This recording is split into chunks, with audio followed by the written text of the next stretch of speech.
हमारी कंट्री को अगर क्राइम फ्री बनाना है तो वो आपके हिसाब से कौन सा एक रूल है जो सबको फॉलो करना चाहिए?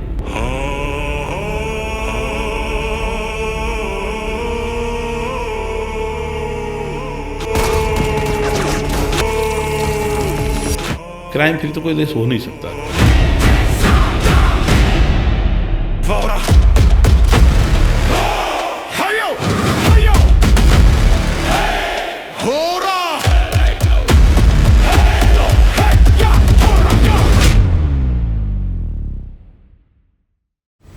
एक जो रियल लाइफ होती है और रियल लाइफ में कितना डिफरेंस होता है? अगर पुलिस अधिकारी साहस दिखाता तो पुलिस अधिकारी की फैन हो जाएगी जनता, और अगर पुलिस अधिकारी दब रहा है और कोई बदमाश है तो उसकी फैन हो जाती है। कभी होता है सर ऐसा कि पॉलिटिशियन ने कुछ बोला जो डिसीजन आपके खिलाफ होता है, मजबूरन उनको करना पड़ता है कि ट्रांसफ़र ना हो जाए? देखो, मैंने तो कभी ऐसा कंप्रोमाइज़ नहीं किया वैसे। अगर आपको पुलिस और जनता के बीच में से कुछ एक ऐसा अंधविश्वास हटाना है तो वो क्या बात होगी? मैं देखो, पुलिस को तो मैं जनता का ही पार्ट मानता हूँ, इसलिए मेरा कोई अलग से नहीं सोचता। आज की डेट में तो ये हो गया है कि धर्म से ज़्यादा लोग पॉलिटिकली डिवाइड हो गए हैं कि मैं बीजेपी वाला हूँ, मैं कांग्रेस वाला हूँ, मैं आम आदमी वाला हूँ। धर्म को ऐसी ज़रूरत नहीं है, वो रहे। बहुत लोग रहते हैं सोशल मीडिया पर, तो और ज़्यादातर क्राइम जो होते हैं आज सोशल मीडिया पे वायरल भी हो जाते हैं, तो वो कितना सही है? वो सोशल मीडिया पर अगर कोई अच्छे काम के लिए चीज़ों को वायरल करा हो तो अच्छी बात है।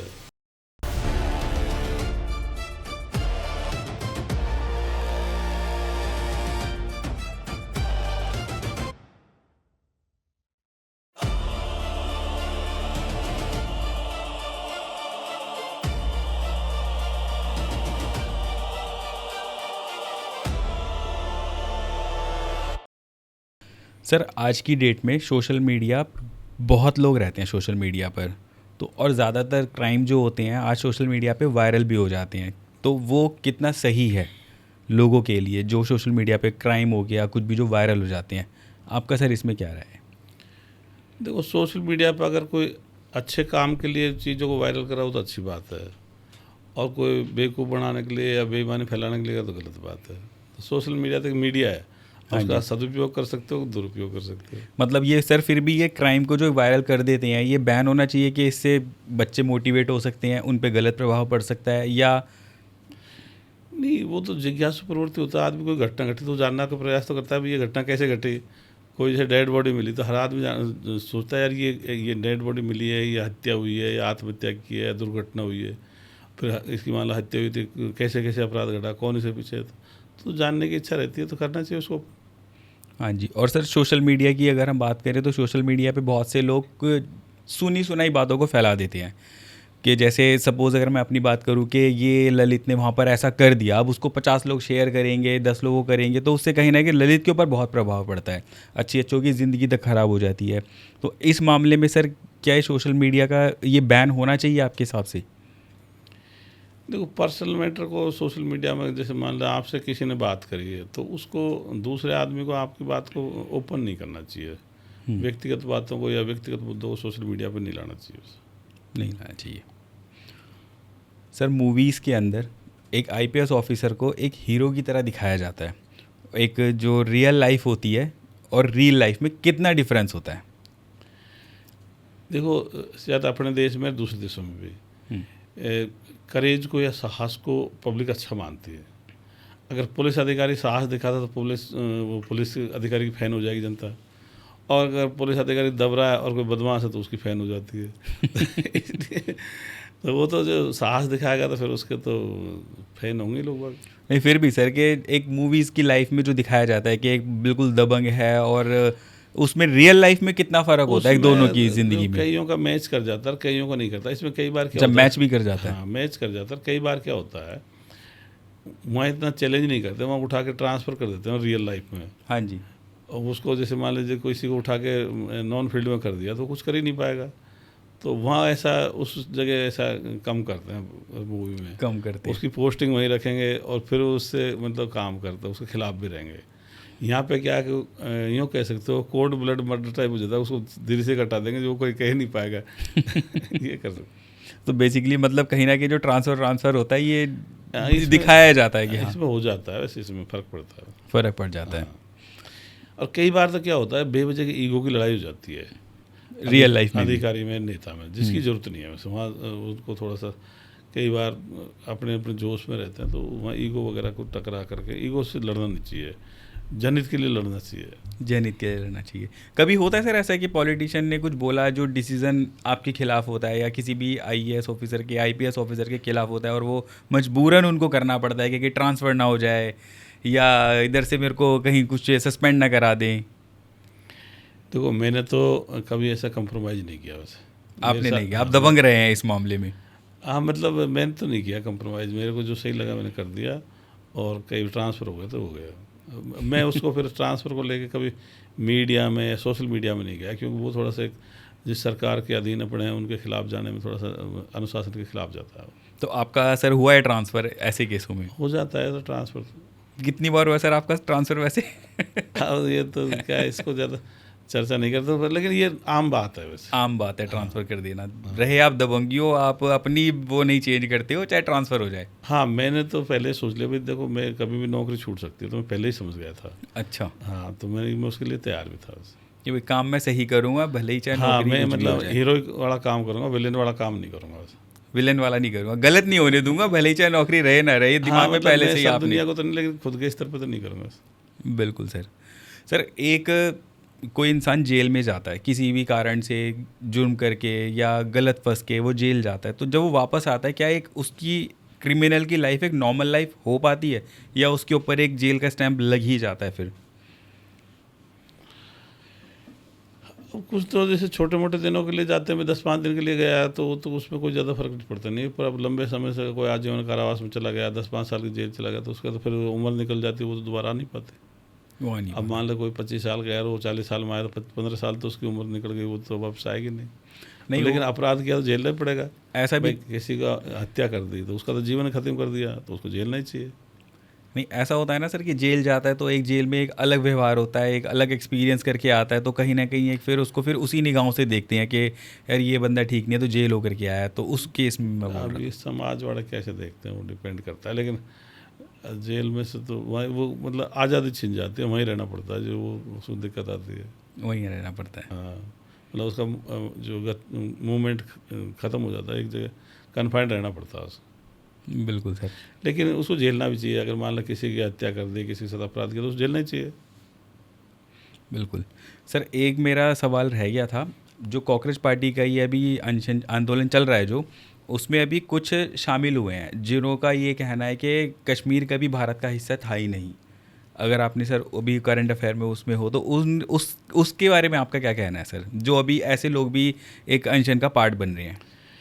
देखो, जो कश्मीर के वाले बहुत सारे लोग जैसे वहाँ से पंडितों को भी भगा दिया था पहले, वो भारत के लोगों से कई बार बहुत सारे लोग उनमें से अलग महसूस भी करते हैं। इसका बेसिक रीज़न तो धर्म है, मज़हब है।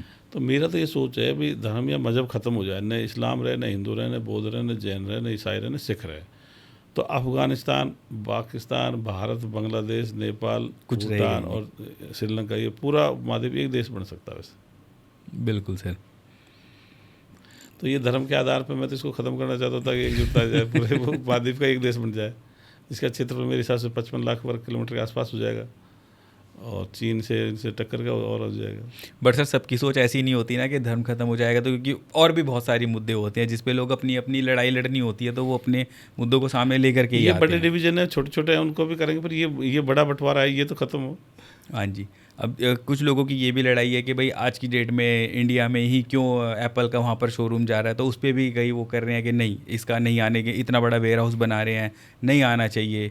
या फिर अडानी को इतनी बड़ी एकड़ की प्रॉपर्टी दे दी, क्यों दे दी, वो नहीं, वो मुद्दे तो सर लड़ाई के चलते ही रहेंगे, कोई पर्टिकुलर नहीं, वो धर्म अलग वाली कोई तरह बात के- ही नहीं है। ये तो आर्थिक मुद्दे हैं, पर वो अलग तरह का है। और मेरा तो ये सोच है कि भाई सरकार को ज़्यादा मतलब रिसर्च वगैरह भी, ये भी सरकार के विभागों के अधीन करनी चाहिए। जो बड़े बड़े प्रोजेक्ट हैं वो सरकार के अधीन ही होने चाहिए।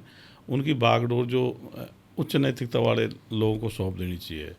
जब मान लीजिए जिस एयरपोर्ट से अडानी अंबानी फ़ायदा ले रहा है और सरकार घाटे में जा रही है, तो उस एयरपोर्ट का अगर मान लो डायरेक्टर वगैरह कोई ऐसा अधिकारी लगा दो जो जिसकी नैतिकता, नेता हो, अधिकारी कोई, उसको बागडोर दे दो उसकी नैतिकता बियॉन्ड डाउट हो तो वही उसको फायदे में ले आएगा। बिल्कुल सर। लेकिन हमको मतलब लोग बाग हैं ऐसे, पर उनको छांटने की ज़रूरत है, उनको सही जगह देने की ज़रूरत है।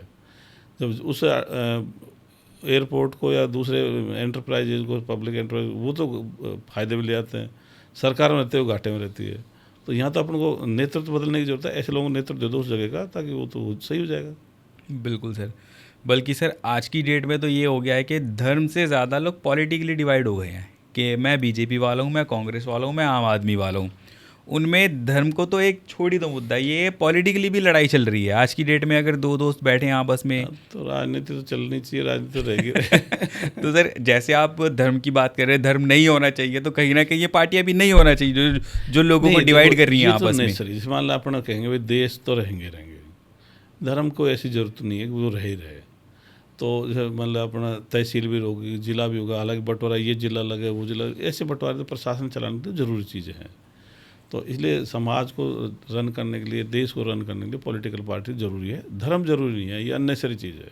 सर देश को रन करने के लिए तो अच्छे ऑफिसर का, अच्छे सिस्टम का होना ज़रूरी है, पॉलिटिकल पार्टी का तो होना ज़रूरी नहीं है। अगर हम यूँ कहें कि पहले आम आदमी पार्टी नहीं थी तो क्या फ़र्क पड़ रहा था देश पे? कुछ भी फ़र्क नहीं पड़ रहा था। और उसके आने से क्या ही देश में बदल गया? कुछ भी नहीं बदला, जैसा पहले चल रहा था ऐसे ही आज चल रहा है। ये लोगों ने उनको मौका दिया, अब वो जनता की अपेक्षाओं पर खरा उतर पाए नहीं उतर पाए हुए तो वो जानते हैं। लेकिन मेरा ये सोच है कि भाई उनके पास कोई आइडियोलॉजी नहीं है। जो आम आदमी पार्टी थी उनको जनता ने खूब समर्थन दिया, पर उनके पास मतलब मुद्दा था भ्रष्टाचार का, लेकिन कोई आइडियोलॉजी नहीं है। जब आइडियोलॉजी नहीं होती तो उसका जनता को पता नहीं भाई किधर चला जाएगा। तो इसलिए आइडियोलॉजी के आधार पर पार्टी बनती है, उसका एक जनता को पहले से पता होता है भाई ये धर्मनिरपेक्ष पार्टी है, ये हिंदूवादी पार्टी है, इस्लामिकवादी पार्टी है, या ये विज्ञानवादी पार्टी है। तो फिर वो उसका पहले से लोगों को पता रहता है। अब जिसका कोई पता ही नहीं है तो वो तो फिर कुछ भी एक्शन लेने लग जाएगा। वही अब सर सेम हम इसी तरीके से बोलने की, जैसे आईपीएस हो गया, तो आईपीएस भी कहीं ना कहीं हमारे एक देश के लिए होता है कि वहाँ पर क्राइम ना हो, अच्छी चीज़ें हो, तो उसका भी आप एक क्राइटेरिया पास करके फिर आईपीएस बनते हो। तो पॉलिटिकल पार्टी अगर ख़त्म कर दी जाए और सभी की ही एक यूनिक एक कैटेगरी कर दी जाए कि आपको अगर इसमें करना है तो आप ठीक है एग्ज़ाम दो, ये करो, हाँ भले रिटायरमेंट का आप कर दो 5 साल कर दो, पीएम का 5 साल रिटायरमेंट पर एग्ज़ाम देना पड़ेगा, पार्टी कोई नहीं चलेगी। तो ये भी तो एक तरीके से धर्म ही फॉलो कर रहे हैं ना सर। भाई देखो, परीक्षा से नहीं है, कॉमन सेंस का विषय है। जो बड़े बड़े पद संभालना, प्रधानमंत्री का पद संभालना, मुख्यमंत्री का पद संभालना, ये परीक्षा पास से नहीं बैठा है इसमें। परीक्षा पास से नहीं बैठेगा। हाँ, परीक्षा तो बहुत सारे लोगों के ऐसे हैं जो आईएएस में टॉपर आए और उनका प्रशासन फेल हो गया, वो चल नहीं पाए प्रशासन में। तो ये परीक्षा से नहीं, तो जनता में उनका तो रोज़ परीक्षण होता है। नेताओं का तो रोज़ाना जनता के बीच जाते हैं, कोई क्या डिमांड कर रहा है, कोई क्या डिमांड कर रहा है, कोई क्या समस्या, सारी तो वो झेलते हैं। तो इसलिए इसमें बड़े उसकी ज़रूरत है। या हम नेताओं को मतलब उनको काफ़ी मेहनत करनी पड़ती है। हो सकता है खाना भी रात को उनको 11-12 बजे तक से पहले सोते भी नहीं होंगे। हम उनकी मेहनत को नहीं देखते, हम उनके मतलब उनके थोड़ा सा मतलब फ़ायदे को तो देखते हैं। हालांकि करप्शन करते हैं जो बुरे भी लगते हैं, या फिर अथाह संपत्ति इकट्ठी करते हैं तभी बुरे लगते हैं, लेकिन मेहनत भी खूब करते हैं। इसलिए ये कॉमन सेंस का इशू है, ये परीक्षा पास से बैठेगा नहीं वैसे। पर सर आपकी बात से मैं बिल्कुल सहमत हूँ। अच्छा, दूसरी बात आप ये देखो, जनता ने चुना उसको, तो क्या हाँ जनता पर हम ट्रस्ट नहीं करे भाई जनता ने सही चुना होगा? नहीं, जनता ने तो चुना होगा। जनता का तो सर पता, ये कुछ ऐसा ही हो गया कि आज हमारे 1 लाख सब्सक्राइबर है, पर वो कौन है? तो अगर मुझे आज जनता फॉलो वोट दे के जिता रही है, वो कौन लोग है? कभी इसका क्राइटेरिया कभी सामने नहीं आ पाता है। नहीं, वो तो विधानसभा में पता है भाई, ये वोटर है। हर विधानसभा, हर लोकसभा के वोटर्स पता होते हैं। बिल्कुल पता होता है। अच्छा, बहुमत से जीतता है तो मतलब वैसे तो वोट हर आदमी को आ जाएगा, निर्दलीय खड़ा हो जाएगा, वो भी 2-4 हज़ार वोट ले जाएगा, लेकिन वहाँ तो बहुमत से जीतना पड़ता है ना। हाँ जी। तो बहुमत ला रहा है तो कहीं ना कहीं जनता में उनका विश्वास है, उसकी कार्यप्रणाली पे विश्वास है, उसके मतलब बातों पे विश्वास है, तभी तो जीता रहे। और एक सर हम इस तरीके से देखें कि जो पहले कितने उनके ऊपर क्रिमिनल केस चल रहे हैं, आज वो एक बड़ी जगह के नेता बन जाते हैं कैसे? वहीं एक आम इंसान के ऊपर अगर एक केस भी है, वो सरकारी जो अप्लाई नहीं कर सकता। मैं बताऊँ, जनता क्या, जनता नेतागिरी के लिए, नेतृत्व के लिए पहली शर्त है साहस, पहली शर्त ईमानदारी नहीं है। आपको बता दूँ तो जनता साहस को पसंद करती है। अब साहसी आदमी मान लो है, वो क्रिमिनल बन गया तो फिर भी जनता उसको पसंद कर लेगी। इसलिए अधिकारी में साहस है तो जनता उसको पसंद कर लेती है, नेता में साहस है उसको पसंद। तो अच्छा, जब वहाँ पे साहस होगा तभी आप मुद्दे उठा पाओगे। आप ईमानदार हो तो इससे तो ये साबित नहीं होता कि आप मुद्दे उठा लोगे, लेकिन आप साहस तो आपको पता है भाई अपनी बात को उठाएगा। तो इसलिए जनता के लिए साहस पहली शर्त है, मेरी ये सोच है। जनता के लिए साहस पहली शर्त है, हाँ, या नेतृत्व। जनता साहस को पहले देखती है? क्योंकि अल्टीमेटली होना तो ईमानदार चाहिए देश के लिए। नहीं, जो मैंने बताया, जैसे मान लो आप बहुत सारे कोई आदमी ईमानदार है लेकिन उन्हें साहस नहीं है, तो वो बोल ही नहीं पाएगा, वो उसका टक्कर नहीं ले पाएगा, तो फिर साहस, उस ईमानदारी का फायदा क्या हुआ? लेकिन सर अगर मैं इसलिए किसी बेईमान को मैं बिठा दूं, उसमें साहस बहुत है, तो मेरा देश तो कैसे दोनों में तरक्की से करेगा? हाँ, दूसरी जो क्वालिटी ईमानदारी चाहिए, तो पहली क्वालिटी में भाई जैसे मान लो आप में थोड़ा बहुत साहस कम है तो ईमानदारी बढ़ाओ। अब ईमानदार आदमी है और उसको साहस नहीं है तो फिर उसको चुनने से फ़ायदा नहीं हो, क्योंकि वो कुछ कह ही नहीं पाएगा, उसके नीचे गड़बड़ होती रहेगी तो बोल नहीं पाएगा। तो इसलिए जनता साहस को देखती है। इसलिए कई बार अपन देखते हैं यार ये तो क्रिमिनल है, फिर भी जनता इसको क्यों चुन रही है? क्यों चुन रही है जनता तो इसको? इसलिए मैं ये चाहता हूँ जो ईमानदार आदमी है वो साहसी बने, और अपनी जो विचारधारा मिशन है मानवतावादी विश्व समाज, उसमें अपने साहसी को प्रमुखता दी है। अगर भाई साहसी तो होना ही चाहिए और बिल्कुल उसमें सर, ये भी कहा कि भाई नेतृत्व करने के लिए साहस की जरूरत होती है। बिल्कुल सर। सर आपने इतनी जगह बड़ी कंट्रोवर्सी बातें कही हैं, अगर आज आपसे हम पूछें कि भाई किसी कंट्रोवर्सी बात पे आपको बहुत रिग्रेट हुआ जो आपको वापस लेनी चाहिए, तो क्या कोई ऐसी कंट्रोवर्सी वाली बात है आपकी, चाहे वो धर्म को लेके हो या आप जो बाकी बातें करते हैं कि भाई ये कंट्रोवर्सी वाली बात मैं वापस लेना चाहूँगा? नहीं, मैंने तो कुछ नहीं है, मैं तो सोच समझ के, मतलब मैंने तो बहुत थॉट थिंकिंग करता हूँ, वैसे मुझे थिंकर टाइप भी कह सकते हो। मुझे ऐसे कोई लेने की जरूरत नहीं, उल्टा प्रचार प्रसार की जरूरत है, इन बातों को ज़्यादा से ज़्यादा फैलाने की जरूरत है। फैलाने की ज़रूरत है, और ज़्यादा से ज़्यादा मेरी कोई ऐसी बात नहीं है जो मैं वापस लेना चाहता हूँ। नहीं, देखो, आदमी से गलती हो जाए तो उसको विनम्रता स्वीकार कर लेना चाहिए। मैं ऐसा नहीं हूँ कि भाई कभी गलती आदमी से होती नहीं है, गलती किसी से भी हो सकती है, छोटी भी हो सकती है, बड़ी भी हो सकती है। और कभी गलती होती है तो मैं उसका, मुझे खूब पछतावा होता है। मान लो किसी अपने कोई अपशब्द बोल दिए हों या अपने पूरा ध्यान नहीं दिया हो या कोई ऐसी बात हो जाती है, अपन उसे जितना अलर्ट रहना चाहिए था उतना उस पर गौर नहीं किया, कोई बात का बाद में पता पड़ा, तो उसका तो होता ही है। पर अब ऐसे कोई पर्टिकुलर केस तो मुझे ध्यान नहीं है, पर जब उच्च नैतिकता किसी में होगी तो वो इन चीज़ों को तो स्वीकार करेगा ही। स्वीकार करेगा। सर एक किसी भी स्टेट को, हमारी कंट्री को अगर क्राइम फ्री बनाना है, तो वो आपके हिसाब से कौन सा एक रूल है जो सबको फॉलो करना चाहिए? भाई इस देश को क्राइम फ्री तो कोई देश हो नहीं सकता, क्राइम कम हो सकता है, मिनिमाइज हो सकता है, कम हो सकता है, कह सकते हैं। मैं तो यही कह रहा हूँ, अगर अपने विज्ञान तकनीकी विकास में आगे बढ़ जाए और युवाओं को रोज़गार मिल जाए तो उससे 20-30% जो गरीबी रेखा से नीचे जीवन जी रहे हैं उनको गरीबी मिट जाए तो 30-40% अपराध घट सकते हैं। तो विज्ञान तकनीकी विकास ही वो कुंजी है जिसके बल पे देश में क्राइम को या अपराध को मिनिमाइज किया जा सकता है, कम किया, मतलब न्यूनतम किया जा सकता है। बिल्कुल सर। और अगर एजुकेशन में हम बोलें कि एजुकेशन में ऐसा क्या है, ये तो ठीक है, एक धर्म की बात आपने बोल दिया कि वैज्ञानिक उसकी एक थॉट होनी चाहिए, और अगर हम एजुकेशन की बात करें तो एजुकेशन में क्या आपके हिसाब से एक ऐसा होना चाहिए?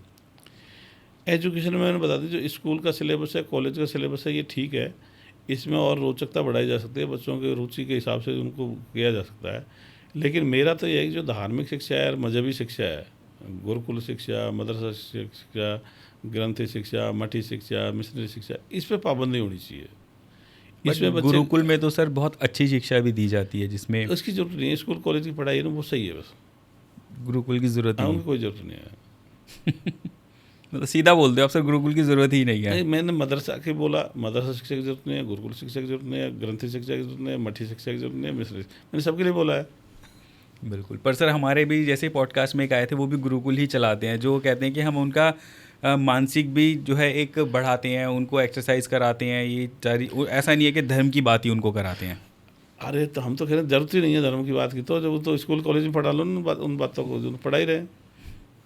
भाई स्कूल का सिलेबस, कॉलेज का सिलेबस पर्याप्त है, अब आपने पढ़ा उसको, आपको जरूरत है कि भाई आप में कमी रह गई, बिल्कुल सर। तो फिर जरूरत क्या पड़ रही है उसकी? देखो, हम स्पष्ट बातें नहीं कहेंगे तो संदेश सही जाएगा नहीं। हाँ जी। हम अगर मान लें उसको ऐसे यूँ सोचेंगे कि भाई गिल्टी तरीके से बात करेंगे, डर के बात करेंगे, तो जो खुद कहने वाला डरेगा तो दुनिया क्यों मोटिवेट होगी फिर? वही है ना सर, लेकिन आप इस चीज़ से मोटिवेट हो, आपके हिसाब से ये गलत है, इसीलिए आप इसको बोल रहे हो। हज़ारों करोड़ों लोग ऐसे हैं जिनके हिसाब से ये बात सही है, वो उस चीज़ को उनको नहीं समझ मानते। नहीं है। देखो, वो पुरानी चीज़ लेके बैठे हैं, वो तो मैं भी पहले वो उनको चीज़ों को जो उनको लेके बैठे हैं ना, वो तो मेरे में ही थी, पर मैं तो उससे आगे बढ़ गया, वो उसी को लेके बैठे हैं। जब मैं 9वीं 10वीं में था उन चीज़ों को वो अब लेके बैठे हैं। पर कहीं ना कहीं सर वो होता है ना हम कि तो ये आगे हमारी बढ़ गए। पहचान है। ऐसी पहचान से फ़ायदा क्या है? जो मान लो कोई ऐसे तिलक लगा के रहता है, कोई टोपी पहन के रहता है, कोई और दूसरे कर, इनसे फ़ायदा, इन पहचानों से क्या फ़ायदा हो रहा है? तब तो सर हमें उल्टा हमको तो ये जो अलग अलग धार्मिक पहचान इनको हटाने की ज़रूरत है। अब मेरे पास कपड़ों के अलावा कुछ नहीं होगा तो मैं सबके लिए कॉमन हूँ। मैं कोई धार्मिक वेशभूषा या कोई चिन्ह लगा के जाऊँगा तो मैं उस धर्म वालों के लिए तो ठीक हूँ, दूसरों से दूर हो जाऊँगा। तो उल्टे इन पहचान चिन्हों को तो मिटाना है। अगर आप उनको सबके बीच में जाना है तो बिना पहचान चिन्ह के जा सकते हैं। पहचान चिन्ह लेके तो आप एक वर्ग, एक धर्म या जाति के बीच में जा सकते हो। बिल्कुल, ये तो बात है ही सर, लेकिन अगर हम सिर्फ मतलब की बात करें तब तो हमारा हिस्ट्री पढ़ने का कोई फ़ायदा नहीं है। नहीं, हिस्ट्री से हम सबक ले सकते हैं। पर हमने इतनी सर हमारे गुलामी क्यों काम झेली? क्या है, यही तो आप कह रहे हो। नहीं नहीं, मैं ये कह रहा हूँ हिस्ट्री से तो हम सबक ले सकते हैं। हमने इतनी गुलामी झेली क्यों? अच्छा, जब मान लीजिए इसमें मोहम्मद गोरी था या मान लीजिए अलाउद्दीन खिलजी था या अकबर था, तब तो वो सुपर पावर टाइप थे। लेकिन उससे पहले तो मतलब छोटे छोटे शासन बटे हुए थे। तो इसका हमको, हमारे समाज में, हिंदू समाज में ऐसी क्या कमियां थी जो बड़े शासन भी स्थापित नहीं कर पाए और कमज़ोर रहे, गुलामी झेली? तो हम इतिहास से तो सबक लेना चाहिए। हम अगर इतिहास से सबक, जैसे मान लीजिए सोमनाथ का मंदिर था, 1026 में तोड़ दिया और हमने दोबारा बना लिया। तो बना तो सकते हो, लेकिन हमको ये सोचना चाहिए कि ये कोई काम ही नहीं आ रहा, तो इससे मतलब क्या निकल रहा है? हमको दूसरा विकल्प ढूंढने चाहिए थे। हम उसको बार बार बना रहे और उससे कोई मदद भी नहीं आ रही। तो फिर हमने सीख ही नहीं ली उससे। अब चाहे ऐसे मान लीजिए कहते बाबरी मस्जिद हिंदुओं ने तोड़ दी तो अल्लाह ने भी कुछ नहीं किया, तब तो हमको सीख लेनी चाहिए भाई अल्लाह भी कोई काम नहीं आ रहा, ईश्वर भी कोई काम नहीं आ रहा। तो ये तो सारी बातें मतलब वैसे काम तो सर कुछ ना कुछ भी चीज़ होती है वो आता है। जैसे अगर मैं राम मंदिर की बात करूँ, पहले अयोध्या में कुछ नहीं था, इतना टूरिज़्म नहीं था। अब राम मंदिर बना, वहाँ पे कितने इंजीनियर को काम मिला, अब वहाँ पे कितनी दुकानों को काम मिला, वहाँ पे ट्रांसपोर्टेशन हो गया, एयरपोर्ट बन गया, एयरपोर्ट बना तो कितने लोगों को वहाँ पे जॉब मिल गई। अंधविश्वास में तो डूबे डूबे मतलब सोने की चिड़िया तो पहले भी था, लेकिन उस चिड़िया को तो कोई बाज उठा ले जाता है। जब नहीं, तक बट सर अल्टीमेटली वैकेंसीज तो निकल गई ना कितनी नहीं, सारी। वैकेंसी निकल गई। मैंने कहा, आपको कहा कि अर्थव्यवस्था में आप सुपर पावर बन सकते हो। अगर आपके पास हथियार नहीं है तो उसको तो कोई आके लूट लेगा। हमको तो लोहे के शेर बनने की ज़रूरत है, सोने की चिड़िया बनने की ज़रूरत नहीं है। आपने जो गतिविधि बताई इस धार्मिकता से या मजहबपन से, इससे क्या है कि पैसा तो लोग रोज़गार मिल रहा है, लेकिन इसका अगर अपना जब युद्ध होगा तो इसका फ़ायदा क्या मिलेगा? अच्छा सर, अल्टीमेटली तो मतलब जिसपे कोई चीज़ बन नहीं रही, अपने जो आयात कर रहे हैं, हथियार आयात तो रुके नहीं, इलेक्ट्रॉनिक आइटम का आयात रुका नहीं, तो फ़ायदा क्या इनसे?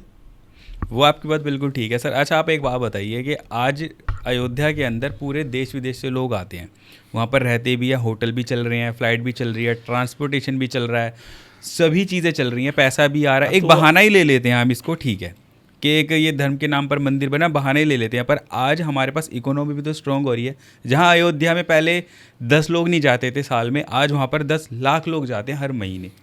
तो अंधविश्वास से जाने से फायदा क्या? अंधविश्वास बढ़ रहा है। अब जैसे सऊदी अरब पर में सर भी- हमारा नहीं, कहीं ना कहीं सऊदी अरब में इकोनॉमी भी तो बढ़ रही है ना वहाँ सऊदी की। अरब में भी लोग वहाँ खूब जाते हैं, लेकिन उससे कौन सा वो मतलब पैसा वहाँ के लोगों को खूब बढ़ रहा है। अपने वाले भी देख के आते हैं तो सब देशों से जा रहे हैं। बिल्कुल सर। लेकिन अंधविश्वास से मतलब अब युद्ध होता है तो अमेरिका से हथियार खरीद रहा है भाई। अल्टीमेटली अंधविश्वासों का वैसे क्या फ़ायदा है?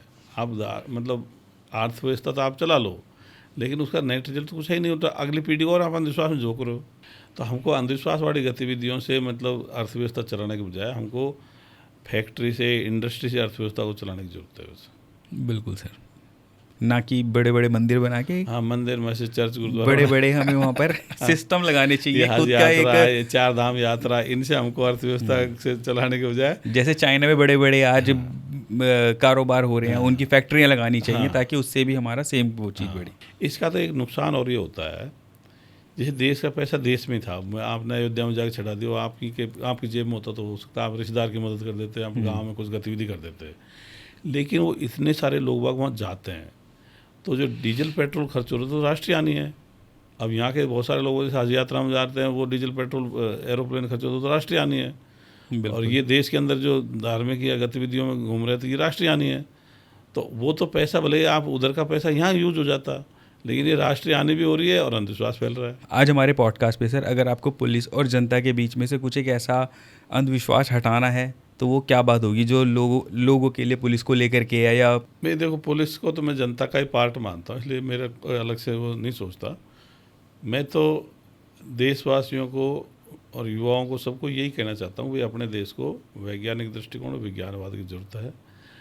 इसमें सब भागीदारी निभाएं और इस देश को सुपर पावर बनाने में, अपने युवाओं के लिए रोज़गार वगैरह के लिए अवसर उपलब्ध कराने में सभी बढ़ चढ़ करके भागीदारी निभाएं। और मैं ये चाहता हूँ कुछ एक वर्षों में ये अपना देश है जो चीन, रूस, अमेरिका की टक्कर में आ जाए। अमेरिका उसकी टक्कर में आ जाए, बिल्कुल, या उनसे जीती जाए। मतलब प्रतियोगिता में आ जाएगा तो फिर वो 1-2 नंबर से कोई फ़र्क नहीं पड़ता। बिल्कुल सर। तो दोस्तों, आपको ये पॉडकास्ट कैसा लगा हमें कमेंट करके ज़रूर बताइए, और हमें सब्सक्राइब कीजिए, क्योंकि आपका एक सब्सक्राइब हमारे लिए बहुत बड़ी सपोर्ट होता है। और sir, thank you so much कि आप हमारे पॉडकास्ट पर आए। ठीक है ललित जी, आपको भी धन्यवाद, और आपके साथी पंकज जी, नीरज जी, इनको भी धन्यवाद, आपकी टीम को, और सभी जो बाद में पॉडकास्ट देखेंगे उनको सबको एक बार पुनः नमस्कार, धन्यवाद। Thank you sir.